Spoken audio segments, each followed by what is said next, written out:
What's going on, everybody? We are back with another beer and another Old Man Gripes.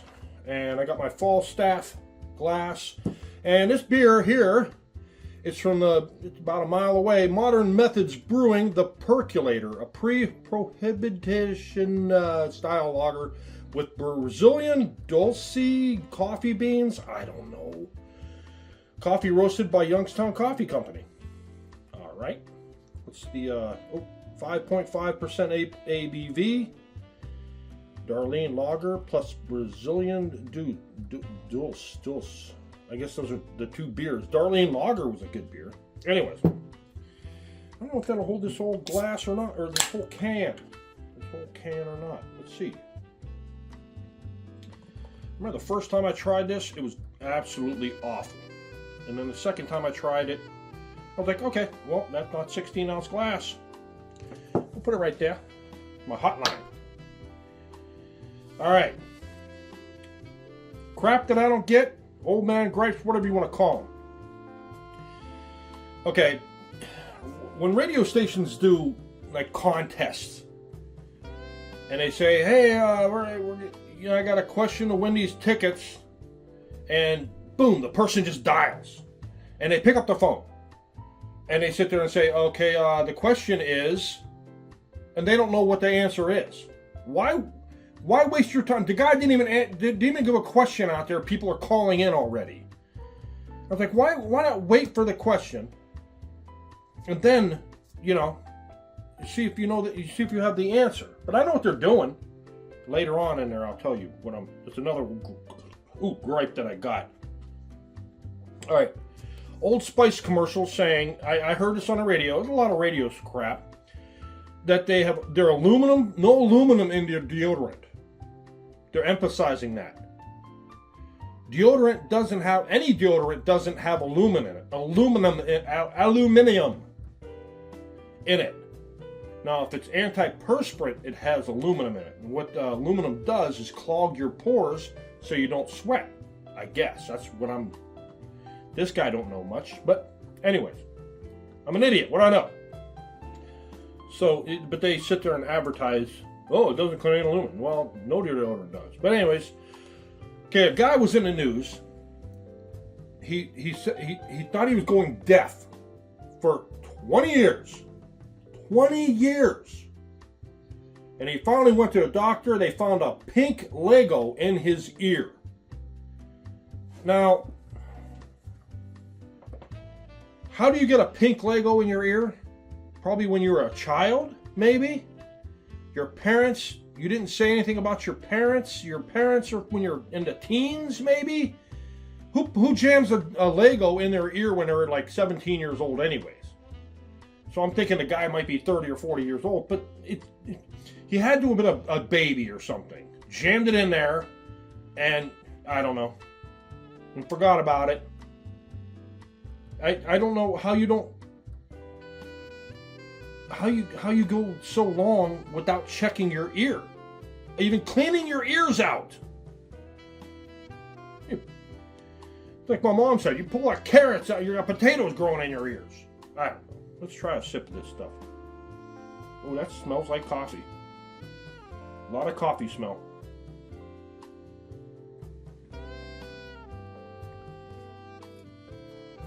I wouldn't order that in a bar. That's for damn sure. I don't care for it. Here's another one. TV commercials. TV commercials do this all the time. Whenever they have a chocolate in a TV commercial, there's a woman. Now, hey, I'm sure there's men out there that like chocolate just as much. But, the woman, they always have a woman eating chocolate. And it's like she's almost going to orgasm when she's eating it. Like it tastes so good. I don't get that.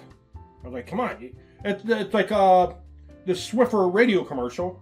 Hey, I don't have to lug around a messy mop and heavy bucket. What, you got about 2 gallons of water in there and that's heavy? You're not making women look very well when you're sitting there saying it's a heavy mop bucket.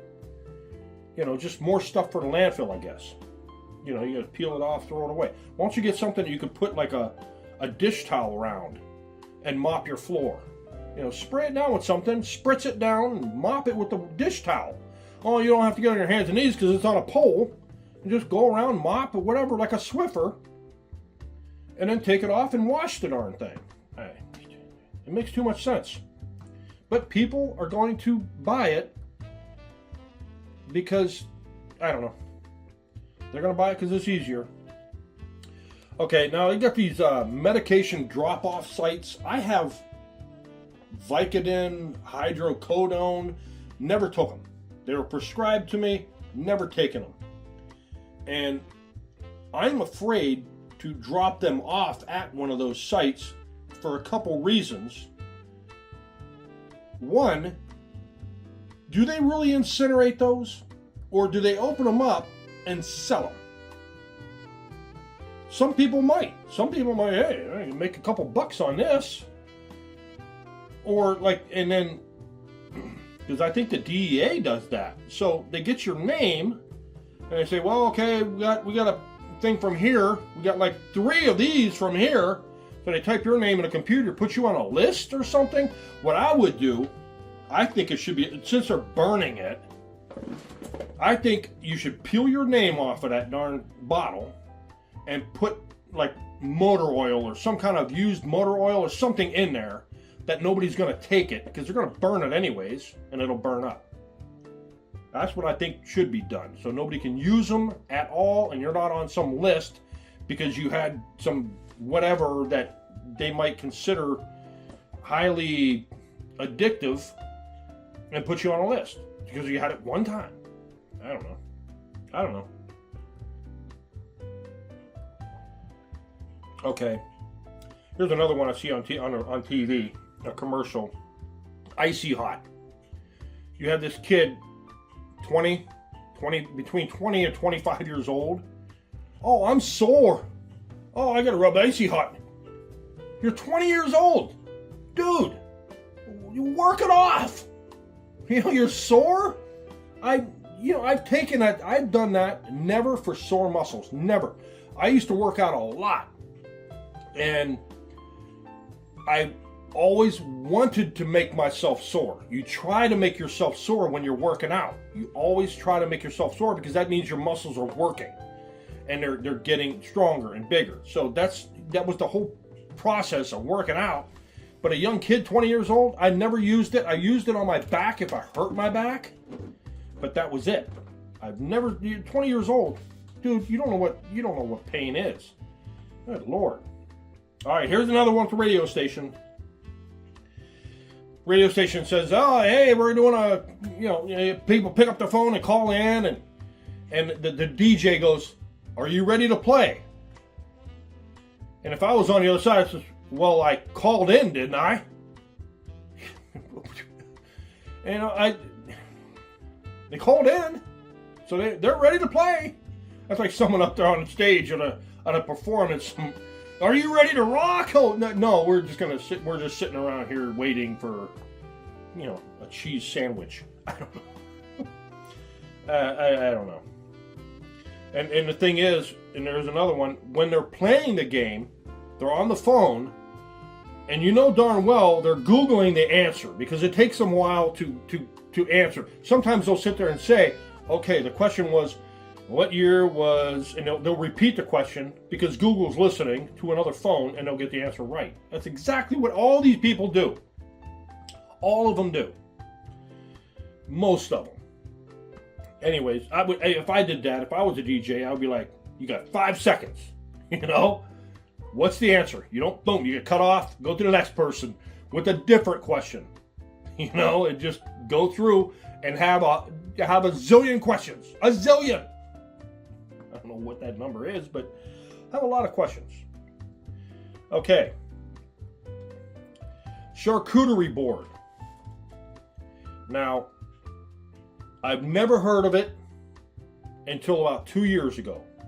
And someone found out the meaning of that word. And all it is a meat and cheese platter. That's all it is, but they want to sound more special, and they say charcuterie board. And 2 years ago, when someone said it, everybody says it now. Like, and if you ever used it if I was talking to you or something and you said charcuterie board, I ordered a charcuterie, I'd be like, I'm going to go over here. And that's exactly what I'll do. I'm good for ignoring people. I'm excellent for ignoring people. Like if I'm getting gas, you got people that are begging for money. I gave one guy $5 one time. I call them shuffles. You can hear his feet shuffling coming by you. Be like, how you doing, sir? How you doing, sir? How you doing, sir? And I just keep pumping gas. I don't care. I had one girl we worked with years ago. What was her name? Carrie was her name. And she would sit there and we had a bunch of guys working with us. She was sitting in a corner and all of a sudden she's talking to somebody and she's not getting any attention. And she says, oh my friends are strippers. All the ears perk up. They turn to her and they start talking to her. Oh, well, what did you say? And I blow them off. I remember it was the same girl. I was in the break room. And she would drive down the road, and at the end of the warehouse, there was another company, and she's sitting there flirting with the guys, talking to them. Oh, how you doing? And they're like, show us your boobs. And she's just eating it all up. She was in a classic attention whore. I was in the break room, and I'm sitting there, and she goes, hey, Eric, how old's your son today? How old is your son? And I just got up and I walked right out. I didn't say anything. I walked right out. And she told somebody there, he flat out ignored me, didn't he? I was like, not a problem. I treat people the way they teach me to treat them. So, okay, boy. Wait, what are they doing here? Okay, why don't they do the weather forecast on TV like they do it on the radio? It's like 30 seconds, done. No, they're telling you dew point, humidity, visibility, the bus schedule, this schedule, lunchtime schedule, coming home schedule, and they tell it. If you watch the weather people, they irritate the hell out of me. If you just put up radar, 5 seconds, I'm done. I know what's going to be like that day. I know what's going to be like that month or that week. They change it every day, but they go out 7 days like they're going to be accurate 7 days from now. Anyways, it's like they do it for 2 days, and then that's it. That's all they should do is 2 days out. 3 days tops. They shouldn't go 7 days out, but the competitors are doing it 7 days out, so they're going to go 7 days out. Well, why don't you just go 8 days out? Then more people will be watching you. Oh, this channel goes out 8 days. We got to watch him. Then they can go out 9 days. We can keep going back and forth. They probably go out a month. I can't stand meteorologists. They're the most inaccurate people I've ever seen in my life. Anyway, at doing their job. And you get your job. It's the only job in the world. I know it's a cliche. That you can get 100% wrong all the time and still have a job. All right. When somebody gets killed by an animal, gorilla, tiger, lion, alligator, what do? They hunt that thing down and they kill it. They should do that with people. But they kill it. Now, what do you do? Because I've seen it before. Guys out there surfing, screaming, getting chewed up by a shark. I've seen them. Water's getting all bloody. Nobody can do anything. Are they going to go after that shark and hunt it down and kill it? And be like, no. If you get killed by these animals, no. Like an elephant or something like that kills these people? No. Rhino, hippopotamus, no, you let it go. You lost. Especially the people who go into the cage. You get eaten, that's on you. You go to these safaris, you have your windows rolled down. I've seen it. A lady was getting out to go do something.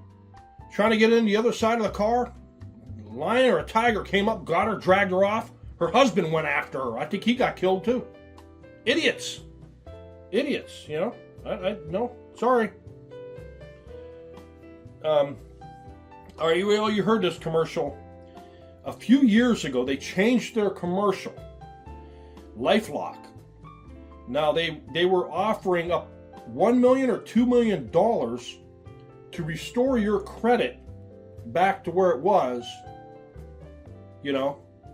And the guy actually had his social security number on a truck riding around until it got hacked. You know, he got hacked and he got his identity stolen. It was funny. But now they're saying, we will fix the problem or your money back. And I think it's like $70 a year. It's easier to give your money back than it is to fix the problem. So I imagine they probably do a decent job, but it's easier just to, we'll give you 70, 80 bucks, whatever it costs back. You know, even if it's $200, they're still making out. So, I noticed this with radio DJs. They play the same exact song every day. It's a woman. She plays Listen to Your Heart, I think by Roxette. Now, is that, I mean, did someone break your heart and that was one of their, I'm thinking they do this. Did they break your heart and you play these songs, you're hoping that they're listening to the radio station when you're on, that you're that naive thinking, or you think they're listening to you on a radio and you're going to play that song? Oh, that was our song. Man, it hurts me. You know, I think radio DJs do that all the time with music. All the time. I think they really do. All right. Podcast. A lot of crappy podcasts out there. A lot of crappy podcasts out there. Horrible audio. Just unbelievable. Unbelievable. Why do podcasts make podcasts to where only them and their guest understands? An example. Brian Baumgartner from The Office. He has a podcast, and he invites people on. The people on the show. Sometimes you can understand what they're saying, but then he has directors and stuff on the show. You don't know what they're talking about. They're only talking amongst themselves. You know how we do this and edit and how we met this person and got this. It's only, they only understand what they're talking about. I listened to them for a while, and I was like, maybe about 10 episodes, and I was like, it's nothing for me to listen to. I mean, I enjoyed the show. I didn't watch it all, but I enjoyed the show, but it just, the podcast, no, not at all. Not at all. All right, they call it sexual assault. What? It's sexual assault, and then I heard him say rape in the same, meaning the same thing. Now, what did the guy do? Did he beat you with his dick or something? Is that what he did? He beat you with his dick? That's assault. Rape is totally worse. But they don't call it a sexual assault kit. They call it a rape kit. Just people in charge that of doing things, and I don't know, maybe some people just pick up on stuff and run with it. Because I remember a long time ago you said something about a gay person. Oh, I don't know that. Oh, you must be gay yourself. You must be a closet gay. You know, you must be gay yourself. And I'm thinking, okay, if that is the logic that you're putting behind that, do you hate murderers? Or you don't like murderers, you don't like pedophiles, you don't like terrorists. Oh, you must be a terroristic murder pedophile. You know? It's just the logic of people. The stupidity of people. I don't know. And I heard this on a radio. A woman took a picture of her dog on the couch. It was sitting on the couch. And when she developed the picture, took it to her computer and brought it up on the computer, there was somebody on the couch next to the dog. And it was her deceased mother. And she's saying this. Nobody knows what the woman looks like. You know why? Because that was her on the couch taking a picture of herself on a timer, taking a picture of herself, thinking she's talking to her, taking a picture of her dog, and she's saying it's her deceased mother, and that's what I'm getting from it, because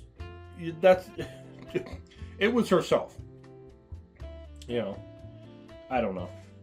This one, my wife got the other day, and she had a customer come in. Say, hey, where are your glue guns at? Your glue guns. And you're thinking, glue gun? Hot glue gun. She said, aisle whatever. She knew exactly where it was. Aisle whatever, and go down there. A little while later, he comes back. He has a caulking gun. And he has the adhesive. And he's looking at her like, this is a glue gun. Look. He puts the caulking tube in it. And she said, she looked at him and she goes, well, I know it as a caulking gun. I don't know it as a glue gun. Have a nice day. Turned around and walked away. If you're going to act like that in public, well, your parents didn't do a very good job.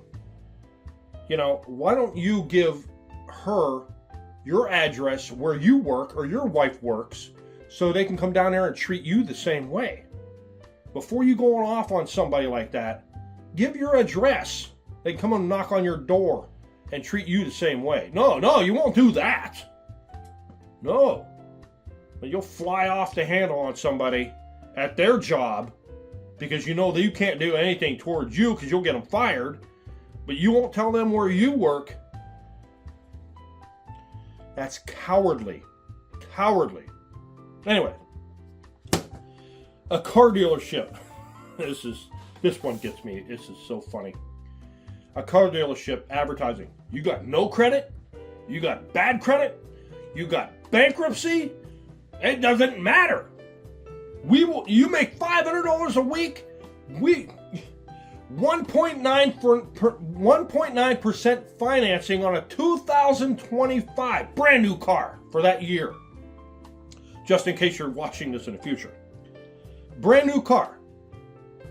I'm telling you right now. And in the thing they say, once we want to give you that loan. They want to. They're not going to. They want to. And it says wants to give you that loan. Wants to give you that car. Again, they say want twice in the same commercial. Then at the end, they say with approved credit. And the legal ease with approved credit. You're not getting approved. Trust me.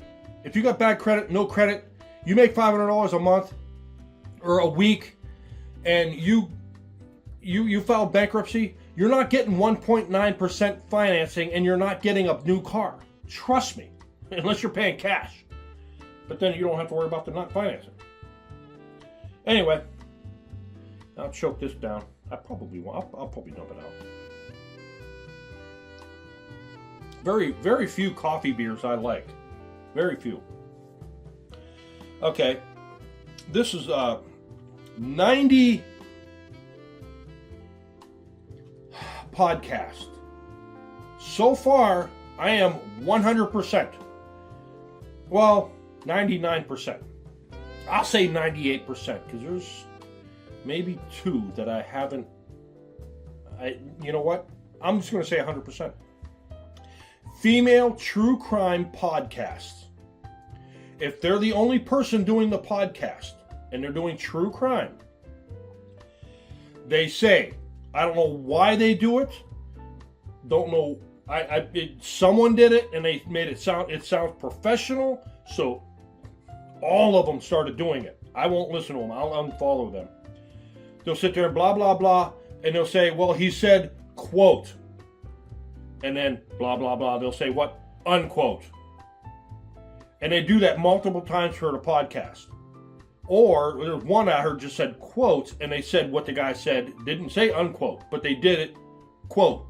Like 4 or 5 times within a 45-minute podcast. And I was like, can't you just say what the guy said? You got to use quote, unquote. I don't know. It's very annoying. I don't listen to it. I don't listen to it at all. Anyway. Ulysses S. Grant, a few years ago, they started tearing all these statues down. All these statues. Oh, he was a slave owner. We got to tear him down. Ulysses S. Grant tore it down. Now, if somebody was going to pay you in $50 bills with Grant's face on it, you'd take it, wouldn't you? Yeah. Okay. This one is driving. This just irks me. When people are coming up behind you and you're going slower than they are, they come up behind you, then they turn their turn signal on, and as they're passing you, they're getting closer and closer. If you had to hit your brakes because something ran out, they'll probably clip the back end of your car. Why not? You can see you're getting closer to that person. Get the hell over. No. They get closer and closer, and then they go around you. I mean, they're like 5-10 feet from your bumper. And then they go by you, and they get like 150, 200 yards ahead of you. Then they use their turn signal to get in front of you. What's the sense of that? I'm the Andy Rooney of YouTube, but uglier and no bushy eyebrows. Cheers. Oh, that's awful.